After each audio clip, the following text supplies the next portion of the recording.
नमस्कार दोस्तों, मेरा नाम है अमित वाधवा। कहानियों को आवाज देता हूं। जहां तक विमेन एम्पावरमेंट की बात है, पता नहीं क्यों मुझे ऐसा लगता है कि ये शब्द अगर समाज के द्वारा बनाया गया है या बाहरी रूप से सशक्तिकरण की बात है तो सुनने में थोड़ा अजीब लगेगा, लेकिन मुझे लगता है कि ये बाहरी रूप से संभव नहीं है। हम आज भी कलयुग के अंत में आए खड़े हैं और बोलते हैं देवियों और सज्जनों, नारी शक्ति। जो ऑलरेडी शक्ति है, जिसके रूप या जिसके रोल्स इतने परफेक्ट होते हैं कि शायद उन्हें निभा पाना किसी की बस की बात नहीं।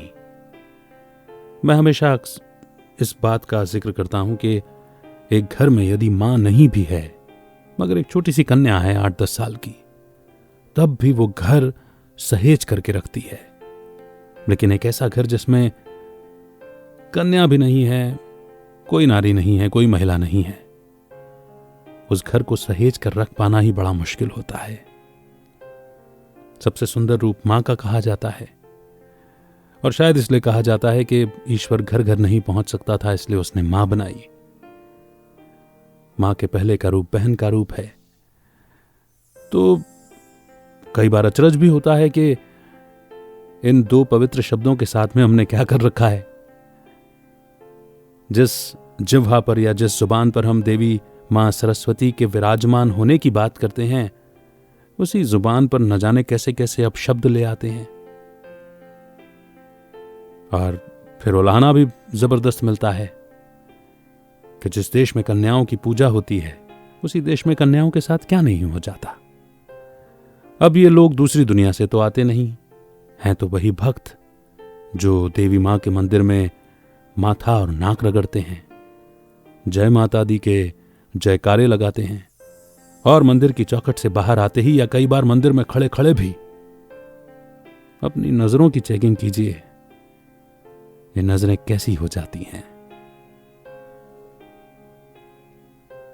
बाहर आकर फिर कोई मां कोई बहन क्यों नहीं दिखाई देती। वो जय अंदर ही क्यों छूट जाती है उस मूर्ति के लिए जिसके सामने नतमस्तक हुए थे। और जीवंत प्राणियों के लिए कैसा व्यवहार। बहरहाल है तो विचारणीय बात, पर फिलहाल आज की कहानी एक शक्ति के बारे में ही है। मैं इस कहानी की कोई भूमिका नहीं बांधता, बस इतनी सी गुजारिश करता हूं कि इस कहानी को पूरा सुनिए और फिर आपके व्यूज जरूर कमेंट सेक्शन में लिखिएगा। चलिए शुरू करते हैं आज की कहानी। इसको टाइटल देते हैं शक्ति। हैदराबाद में रहने वाली शर्मा फैमिली अभी कुछ महीनों पहले ही खुद के घर में शिफ्ट हुई थी। यूं तो मोहित और श्रुति की शादी को 6 साल हो गए थे, पर ऐसा लगता था जैसे अभी अभी शादी हुई हो।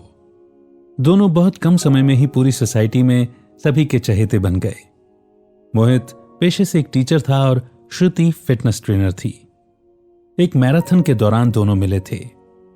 बात हुई, कुछ मुलाकातें, और फिर कुछ साल के अफेयर के बाद इन्होंने शादी कर ली। दोनों की एक प्यारी सी बेटी थी जो अब 5 साल की हो गई थी, पीहू। पीहू छोटी सी मगर बहुत जिज्ञासु और बहुत बातूनी थी।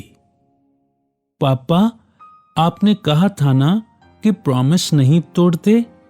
आप 2 दिन से मुझे बेड टाइम स्टोरी नहीं सुना रहे, तो क्या बड़े लोग प्रॉमिस तोड़ सकते हैं?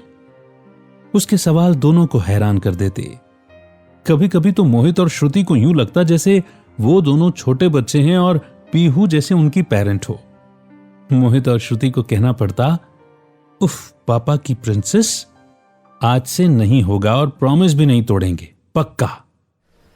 एक बार संडे की दोपहर को श्रुति ने मोहित से कहा, मोहित सुनो ना, पीहू को नहला दो, फिर मुझे मार्केट से चीज लाकर दे दो ना। पीहू को नहलाना मानो 1 घंटा पूरा गया, क्योंकि पीहू को तो पानी से खेलना पसंद था। मैं पहले तुम्हारा सब सामान ला देता हूं, उसके बाद मैं प्रिंसेस को आकर नहला दूंगा, मोहित ने कहा। पापा मैं भी चलूं? पीहू ने बहुत मासूमियत से पूछा। नो बेटा, पापा बाइक से जा रहे हैं। आप देखो मम्मा क्या बना रही हैं, उनकी हेल्प करो। मैं आपके लिए चॉकलेट और मम्मा के लिए उनका चीज लेकर आता हूं। मोहित ने प्यार से समझाया। प्रॉमिस? पीहू ने पूछा। पक्का वाला प्रॉमिस, मोहित ने जवाब दिया। पीहू अपने टॉयज के साथ खेलने लगी और श्रुति किचन में कुछ वेजीज चॉप कर रही थी। इतने में उसकी उंगली कट गई, खून निकलने लगा और फट से उसने धोकर हल्दी लगाकर बैंडेज लगा लिया। पीहू की नजर जैसे ही श्रुति की चोट पर गई तो वो बोली, ओफो मम्मा, आप तो पापा के बिना अपना ध्यान भी नहीं रख पाते। श्रुति की आंखें छलक आईं और उसने पीहू को गोद में उठा लिया। इतने में श्रुति का फोन बज उठा। फोन मोहित के नंबर से था। हाँ मोहित, श्रुति ने कहा। हेलो, आप श्रुति जी बात कर रही हैं? उधर से किसी और की आवाज आई। हाँ, मगर आप कौन बोल रहे हैं? आपके हस्बैंड का एक्सीडेंट हो गया है, उन्हें सिटी हॉस्पिटल ले जा रहे हैं, आप भी जल्दी से पहुंच जाइए। श्रुति का दिल बैठा जा रहा था। वो एकदम ब्लैंक हो गई। जैसे तैसे उसने पीहू को उठाया और कार से ड्राइव करते हुए हॉस्पिटल पहुंची। रास्ते में श्रुति ने अपनी सिस्टर को सिटी हॉस्पिटल में पहुंचने को कहा। श्रुति हॉस्पिटल पहुंची ही थी, मगर शायद तब तक देर हो चुकी थी। डॉक्टर ने बताया, एक्सीडेंट इतना बुरा हुआ कि मोहित को ऑन द स्पॉट हेमरेज हो गया। We are sorry, he is no more. Shruti की पूरी दुनिया बिखर गई थी। वो ये सुनते ही बेहोश हो गई। थोड़ी देर में होश तो आया, मगर वो एक जिंदा लाश सी थी। मोहित का संस्कार हुए 2 दिन बीत चुके थे, मगर श्रुति यूं ही बुद्ध बनी बैठी हुई थी। न कुछ खाना, न कुछ पीना, न किसी से बात करना। उसकी इस हालत को देखते हुए डॉक्टर को बुलाया गया। डॉक्टर ने कहा, देखिए आप कैसे भी करके इन्हें रुलाइए, वरना यह शॉक इनकी दिमागी हालत के लिए ठीक नहीं। उधर पीहू के लिए सब कुछ बहुत अजीब था। उसे समझ ही नहीं आ रहा था कि हुआ क्या है। पापा क्यों नहीं आ रहे, मम्मी क्यों बात नहीं कर रही। श्रुति की बहन संजना उसे रुलाने की कोशिश कर रही थी। कभी उसे मोहित की तस्वीरें दिखाती तो कभी उसे मोहित की बातें याद दिलाती। तभी अचानक से पीहू ने श्रुति के उस हाथ को पकड़ा जिसमें उसे चोट लगी थी और बोली, मम्मा, मुझे पता है पापा ने फिर से अपना प्रॉमिस तोड़ा है, पर मैं हूं ना, मैं आपका ध्यान रखूंगी। ये सुनते ही श्रुति के अंदर छिपा सारा दर्द बाहर आ गया और वो पीहू को गले लगाकर जार जार रोने लगी। श्रुति अकेली पड़ गई थी, पर वो जानती थी कि उसे वो हर सपना पूरा करना है जो उसने और मोहित ने अपनी बेटी पीहू के लिए देखा था। बस यही सोचकर श्रुति ने हिम्मत को एकजुट किया और कुछ ही दिनों में श्रुति ने वापस काम ढूंढना भी शुरू कर दिया। अपने कुछ पुराने कॉन्टैक्ट्स और स्टूडेंट से बात की और उन्हें बताया कि वो फिटनेस ट्रेनिंग क्लासेस रीओपन कर रही है, क्योंकि श्रुति और मोहित ने अपनी काफी सेविंग्स अपने नए घर में लगा ली थी। इसलिए सिंगल अर्निंग मेंबर होने की वजह से हर दिन अब अर्निंग के लिए स्ट्रगल था। किसे पता था कि जिंदगी ऐसा मोड़ ले लेगी। सोसाइटी में कुछ लोगों ने श्रुति को स्टूडेंट्स दिलाने में हेल्प भी की, थोड़ा काम भी मिल गया, मगर उससे सभी एक्सपेंसेस कहां पूरे होने वाले थे। पीहू का स्कूल, होम लोन की EMI और बाकी घर के खर्चे भी थे। मोहित को गए अब 1 साल गुजर चुका था। श्रुति थोड़ा बहुत मैनेज करने लगी थी।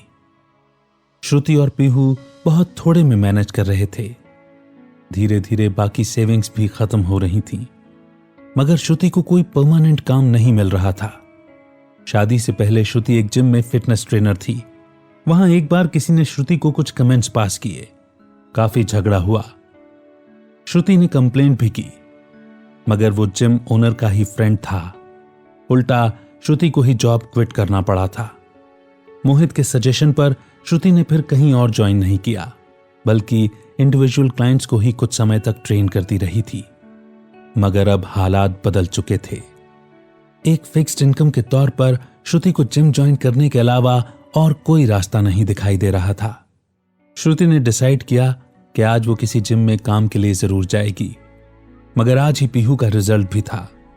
श्रुति ने संजना यानी अपनी छोटी बहन को रिजल्ट शीट लेने के लिए पीहू के स्कूल भेजा और खुद इंटरव्यू के लिए पहुंच गई एक जिम में। जिस जिम में वो इंटरव्यू देने के लिए गई उसका नाम था फिटनेस हब। ओनर कुछ अजीब सा था। उसकी बातें और आंखों से श्रुति अनकंफर्टेबल हो रही थी। फिर बातों ही बातों में उसने श्रुति से कहा, देखो वैसे तो जिम में अभी रिक्वायरमेंट नहीं है, पर अगर श्रुति चाहे तो वो उसके लिए वैकेंसी क्रिएट कर देगा। श्रुति ने उसकी मंशा समझते हुए उसे डांटा और वहां से जाने लगी। जिम ओनर उसके पीछे दरवाजे तक गया और उसने धमकी देते हुए कहा, देखो मजबूरी भी तुम्हारी और नखरे भी। औरत हो मैडम, हद में रहो। श्रुति ने अपने पूरे जोर के साथ उस आदमी की नाक पर पंच मारा।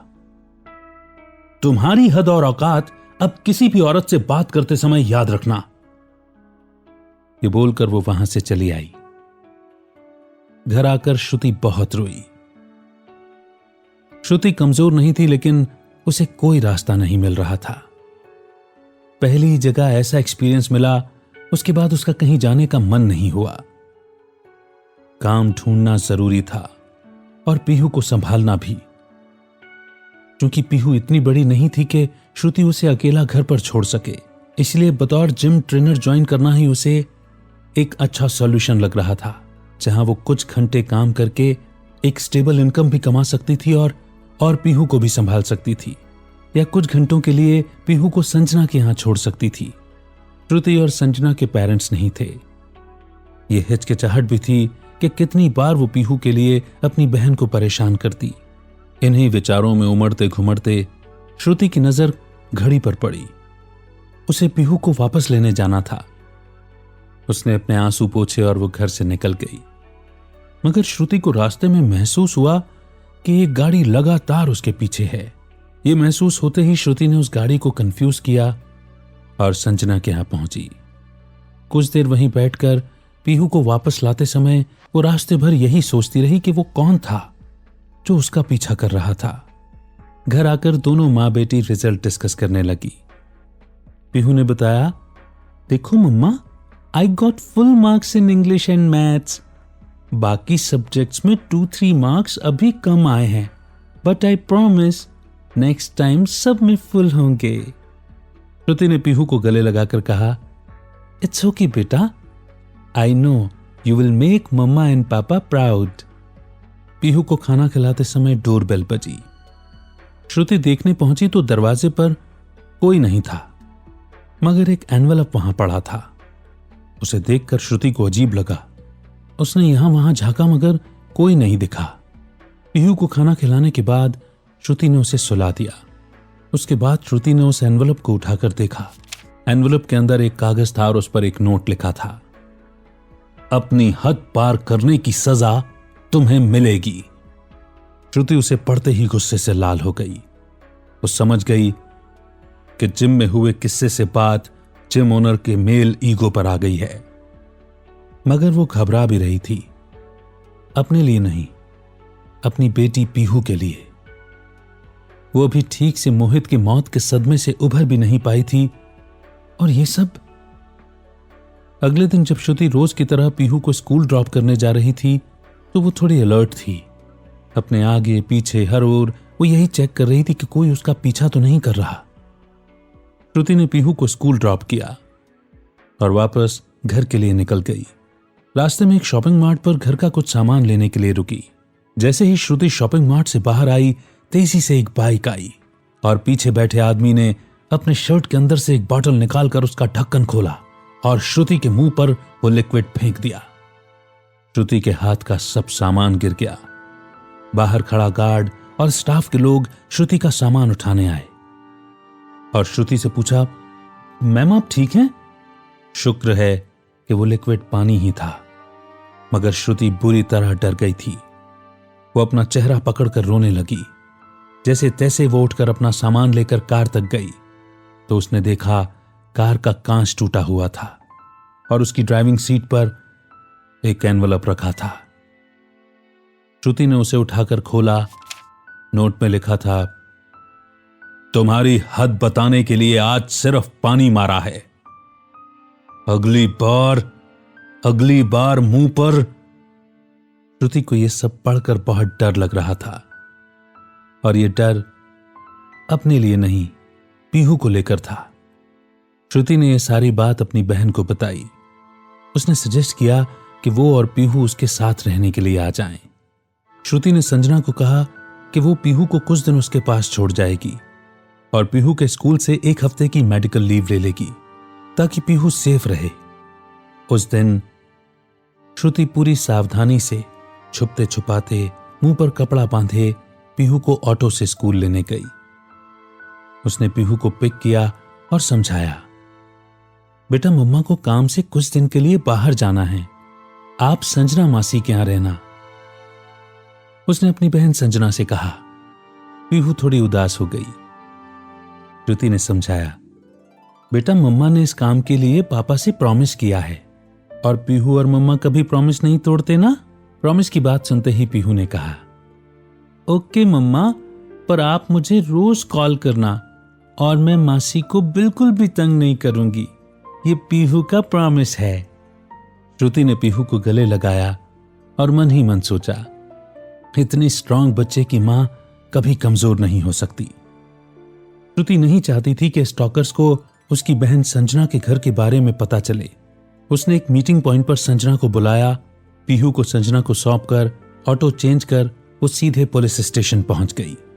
मुझे फिटनेस हब जिम ओनर के अगेंस्ट मोलेस्टेशन, धमकी देने और मुझ पर अटैक करने के लिए रिपोर्ट लिखवानी है। अरे मैडम, आप जयप्रकाश जी के बारे में बात कर रही हैं? पुलिस वाले ने पूछा। हाँ, मैं जयप्रकाश के बारे में बात कर रही हूं, आप मेरी रिपोर्ट लिखिए।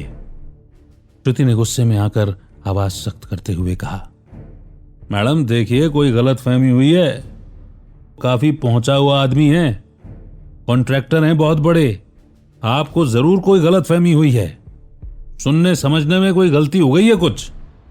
लेकिन आपके साथ जो कोई भी ये कर रहा है ना, उसको हम जरूर पकड़ लेंगे। आपको समझ नहीं आ रहा क्या? मुझे जयप्रकाश के अगेंस्ट ही रिपोर्ट लिखवानी है। अगर आपने रिपोर्ट नहीं लिखी तो मैं यही मीडिया बुलवाकर आपके पुलिस स्टेशन के नेग्लिजेंस के बारे में पूरी दुनिया को बताऊंगी। उसके पास पावर है, पैसा है, तो कुछ भी करेंगे क्या? श्रुति ने जिद पकड़ ली। ठीक है मैडम, आपके पति कहां हैं, या आपके घर का कोई मेल मेंबर? आपके प्रोटेक्शन के लिए कोई तो होगा ना आपके साथ? पुलिस वाले ने हड़बड़ाते हुए पूछा। आप मेरी रिपोर्ट लिखिए, मेरी प्रोटेक्शन के लिए मैं खुद काफी हूं, श्रुति ने जवाब दिया। चूंकि जयप्रकाश का काफी दबदबा था और पुलिस वाले को अपनी जान प्यारी थी, तो उसने बहाना बनाते हुए कहा कि देखिए मैडम, ये 2 कागज के पन्ने और आपकी बातों को मैं सबूत नहीं मान सकता। क्या पता इतने बड़े आदमी को आप क्यों फंसाना चाहती हैं? श्रुति समझ चुकी थी कि अगर उसने जिद करके रिपोर्ट लिखवा भी दी तब भी बात नहीं बनेगी। श्रुति ने वापस आकर अपनी पूरी कहानी सोशल मीडिया पर लिख दी। उसे कई और विक्टिम्स मिली, कई लड़कियां जिन्होंने सेम स्टोरीज जयप्रकाश के बारे में शेयर की।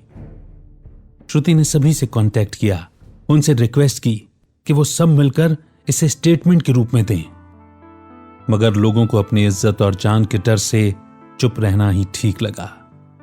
इधर श्रुति को थ्रेट कॉल्स और अटैक बढ़ गए थे। श्रुति समझ चुकी थी कि अपनी मदद उसे खुद करनी होगी। पीहू को अपनी मम्मा से मिले लगभग 2 महीने हो गए थे। श्रुति नहीं चाहती थी कि पीहू पर जरा भी आंच आए, और पीहू अपने मम्मा की स्ट्रॉन्गेस्ट पिलर थी। एक दिन सुबह जब श्रुति पीहू से फोन पर बात कर रही थी तो पीहू ने श्रुति से कहा, मम्मा आप अपना प्रॉमिस पूरा करके मुझे जल्दी लेने आना, I miss you so much. Shruti ने अपने आंसुओं को आंखों में रोक कर ही पीहू से कहा, बेटा मम्मा भी आपको बहुत मिस कर रही है, मैं आपको जल्दी लेने आऊंगी। और फिर श्रुति उसी दिन फिटनेस हब जिम पहुंच गई। श्रुति ने अंदर आते ही जयप्रकाश से कहा कि वो अपने बाउंसर्स को बाहर भेज दे, उसे अकेले में कुछ बात करनी है। जयप्रकाश की घिनौनी मुस्कुराहट इस बात का इशारा कर रही थी कि उसने एक औरत को हरा दिया। श्रुति उसके पास आने को मजबूर हो गई। उसने अपने बाउंसर्स को इशारा किया कि वो बाहर जाएं। श्रुति ने अपने फोन की रिकॉर्डिंग ऑन कर रखी थी। और जयप्रकाश ने श्रुति से कहा, मुझे पता था तुम जरूर आओगी। औरत हो ना, एक मर्द से जीत नहीं सकती, वो भी मुझ जैसे ताकतवर मर्द से। मुझे पता चला, पुलिस स्टेशन भी गई थी ना, फोन आया था मेरे पास। मैंने समझाया उनको, बहुत बहादुर लड़की है, कमजोर पड़ने में थोड़ा टाइम तो लगेगा ना। ये बोलकर वो गंदे तरीके से हंस पड़ा। बेटी को नहीं लाई अपनी? उससे मिलना था, सुना है तुम्हारी तरह ही सुंदर है। इतना सुनना था कि श्रुति अपना आपा खो बैठी। उसने पास पड़ा डंबल उठाकर जयप्रकाश के सिर पर दे मारा। वो जब तक अपनी कुर्सी से उठ पाता, अपने बाउंसर्स को बुलाता, श्रुति ने टेप से उसके हाथ और मुंह बांध दिए और तेजी से वहां से निकल गई। जयप्रकाश की रिकॉर्डिंग श्रुति ने सोशल मीडिया पर अपलोड कर दी। पोस्ट एक बार फिर वायरल हो गई। हैशटैग्स, स्टोरीज, मीडिया कवरेज सब शुरू हो गया। मीडिया और पब्लिक का प्रेशर बढ़ा और कॉन्ट्रैक्टर को अरेस्ट करना ही पड़ा। केस लगभग 5 महीने चला। लकीली कुछ और विक्टिम्स ने भी अपनी टेस्टिमोनी जयप्रकाश के अगेंस्ट रहकर सीक्रेटली दी, ताकि उनकी फैमिली को वो कभी हार्म न कर सके। जयप्रकाश को गवाहों और सबूतों के मद्देनजर गिल्टी पाया गया। कोर्ट ने उसे 2 साल की जेल और 1 लाख रुपए के जुर्माने की सजा सुनाई। इतना काफी तो नहीं था, पर हां, श्रुति को इतने महीने बाद राहत जरूर मिली। कोर्ट के बाहर जयप्रकाश और श्रुति का आमना सामना हुआ। जयप्रकाश श्रुति को घूर कर देख रहा था। श्रुति ने कहा, आदमी अपनी हद भूल जाए ना, तो औरत की कमजोरी उसकी ताकत बनते देर नहीं लगती। श्रुति अब नेशनल हीरो बन गई थी। उसे इंटरव्यूज के लिए कॉल्स आने लगे थे। उसके बारे में हर अखबार में छप रहा था। इन सब के चलते एक रिपोर्टर ने कोर्ट के बाहर ही श्रुति से पूछा, आपको लगता है कि एक औरत हर बार अकेले ऐसे किसी मर्द को उसकी हद बता सकती है? श्रुति ने बहुत ही गर्व से कहा, हद बताने के लिए हिम्मत चाहिए, जेंडर नहीं। और जब तक वो हिम्मत आप नहीं जुटाते, ऐसे लोग अपनी हद भूलते ही रहेंगे। पर श्रुति जी, आप एक सिंगल मदर हैं, वो भी एक बेटी की। क्यों? सिर्फ मैन ऑफ द हाउस ही बच्चे की सिक्योरिटी के लिए रिस्पॉन्सिबल है? मेरी बेटी कल को किसी ऐसे घटिया इंसान से डर कर अपनी जिंदगी जीना भूल जाए, ऐसी मिसाल मैं नहीं बनना चाहती। बस ये कहकर वो वहां से थैंक्स बोलकर चली गई। कोर्ट की फाइनल हियरिंग के बाद श्रुति सीधा पीहू के पास गई और घंटों उसे गले लगाकर संजना के घर ही बैठी रही। पीहू भी अपनी मां से मिलकर बहुत खुश थी। उसने श्रुति से पूछा, मम्मा, आपने पापा को दिया प्रॉमिस पूरा कर लिया? श्रुति ने कहा, हां बेटा, मैंने प्रॉमिस पूरा कर लिया। श्रुति ने संजना को भी गले लगकर बहुत थैंक्स कहा, क्योंकि संजना के इस सपोर्ट की वजह से ही वो बेखौफ होकर लड़ पा रही थी। फिर श्रुति ने संजना को बताया कि उसने अपना घर बेच दिया है। वो नहीं चाहती कि पीहू को इन दिनों हुई चीजों की वजह से आगे कुछ भी सफर करना पड़े। वो इस शहर से दूर जा रही है, छोटा सा घर लेगी और अपना कुछ शुरू करेगी। संजना जानती थी कि श्रुति की लाइफ में बीते दिनों बहुत कुछ हुआ है। उसने उसे नहीं रोका। आज श्रुति एक नए शहर में अपनी बेटी पीहू के साथ बहुत खुश है और अपना फिटनेस इंस्टीट्यूट चला रही है। पीहू अब MBBS कर रही है और अब भी श्रुति और पीहू एक दूसरे से किए प्रॉमिस कभी नहीं तोड़ते। दोस्तों, इसी खूबसूरत मोड़ पर यह कहानी यहीं पर खत्म होती है। कैसी लगी आपको ये स्टोरी?